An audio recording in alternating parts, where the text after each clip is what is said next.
Dewan juri yang saya hormati, para penonton yang saya cintai, semoga Allah meridai saya di sini siap beraksi.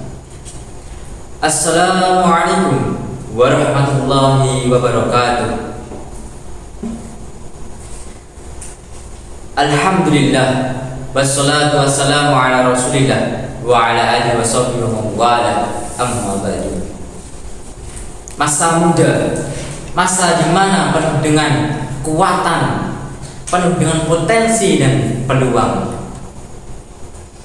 untuk membangun fondasi masa depan. Namun seringkali kita diwarnai oleh rintangan, tantangan dan godaan, karena kita membicarakan tentang masa muda dan kesuksesannya, maka baginda Rasul adalah tauladan yang sukses memanfaatkan masa mudanya. Beliau memiliki etos kerja yang tinggi, mengabdi kepada masyarakat, sehingga tercatat manusia yang paling sukses dalam sejarah manusia. Ada juga tokoh yang lain, yaitu Imam Asy-Syafi'i rahimahumullah.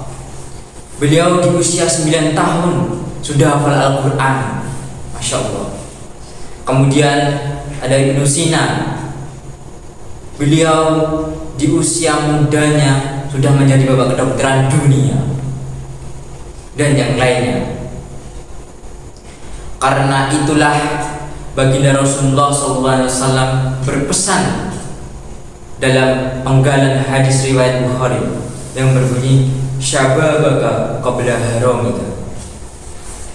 Manfaatkan masa mudamu sebelum datang masa tuamu. Halo sahabat dai, bagaimana sih cara kita memanfaatkan waktu di masa muda ini dengan baik? Nah, yang pertama, perkuat keimanan. Masa muda, masa dimana penuh dengan ambisi, seperti lirik lagu Bang Roma Irama. Darah muda, darahnya para remaja yang selalu merasa gagah dan tak mau mengalah. Itu yang menjadikan mereka berbuat semena-mena. Maka dari itu kita perlu adanya batas, adanya rem, yaitu apa? Keimanan. Allah Subhanahu wa taala berfirman dalam Quran surat Al-Kahfi ayat 13 yang berbunyi, A'udzu billahi minasyaitonir rajim. Nahnu naqussu 'alaika naba'ahum bil haqq.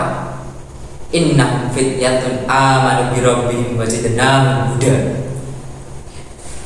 Dalam ayat ini Allah Subhanahu wa taala memuji kepada seluruh pemuda Ashabul Kahfi.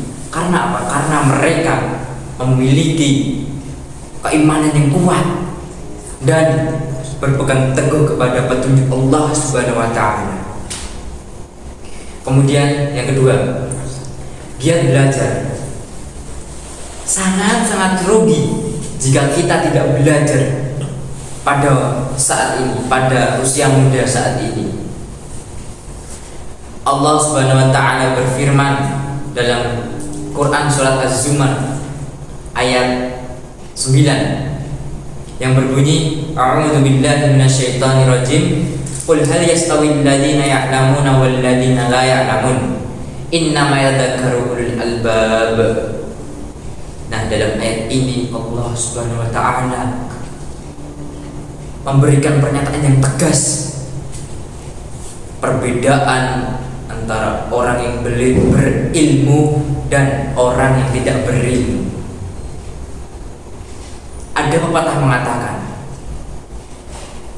kalau kita belajar pada masa kecil, ibarat kita mengukir di atas batu. Tapi kalau kita belajar di masa tua, ibarat mengukir di atas air. Nah, makanya mumpung kita masih muda, masih fresh, tuntutlah ilmu sebanyak-banyaknya. Karena apa?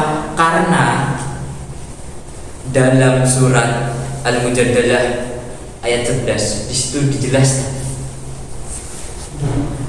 bahwasanya Allah Subhanahu wa taala meninggikan derajat orang yang berilmu dan beriman beberapa derajat pertolongan Allah di dunia dan di akhirat. Dan kalau sudah menurut ilmu, punya ilmu, jangan lupa diamalkan. Terus kemudian yang ketiga, tentukan prioritas hidupmu atau tujuan yang baik. Prioritas itu apa? Ya tadi, tujuan atau target. Misal kita ingin menjadi pengusaha yang sukses atau menjadi pengajar yang profesional, maka fokuslah pada prioritas tersebut, pada tujuan tersebut. Rasulullah SAW bersabda, bersungguh-sungguhlah dalam mendapatkan apa yang bermanfaat bagimu. Mintalah pertolongan kepada Allah Subhanahu wa taala dan janganlah sekali-kali kamu bersikap atau merasa lemah. Hadis riwayat Muslim. Kemudian yang keempat, tebarkan kasih sayang.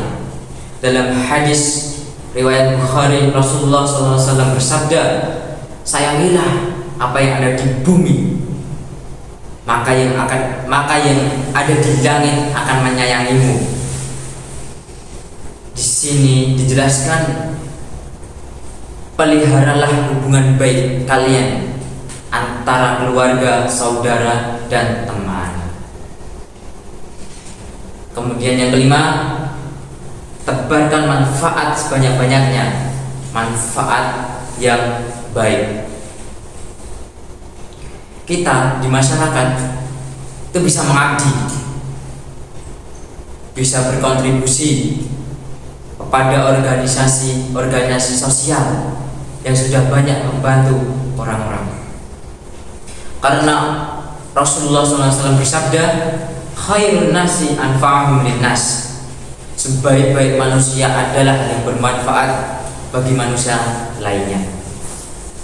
Maka sahabat dai, marilah kita pergunakan masa muda ini dengan sebaik-baiknya. Karena apa yang kita kerjakan di masa muda ini belum tentu kita bisa dikerjakan di masa tua nanti. Mari menjadi generasi yang berprestasi, menjadi pemuda yang hebat dan bermanfaat. Maka dengan itu kita bisa muda berguna, tua bahagia. Demikian kiranya yang bisa saya sampaikan. Kurang lebihnya saya mohon maaf jika ada salah kata yang terucap. Dan atas perhatiannya saya ucapkan terima kasih yang sebanyak-banyaknya. Akhir kata saya ucapkan wassalamualaikum warahmatullahi wabarakatuh.